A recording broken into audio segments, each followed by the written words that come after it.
Kaya ka nagtira. Hmm. Naalaala ko, bago mauubos na. Obviously.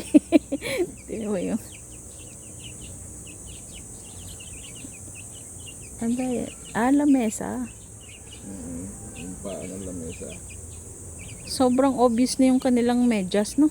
Yung boots nila. Yung lapad na. Lapad eh. Mas malapad pa doon sa balahibo eh. Oo, parang napunta lahat dun sa paa. Oh, nilulukto na. Oo.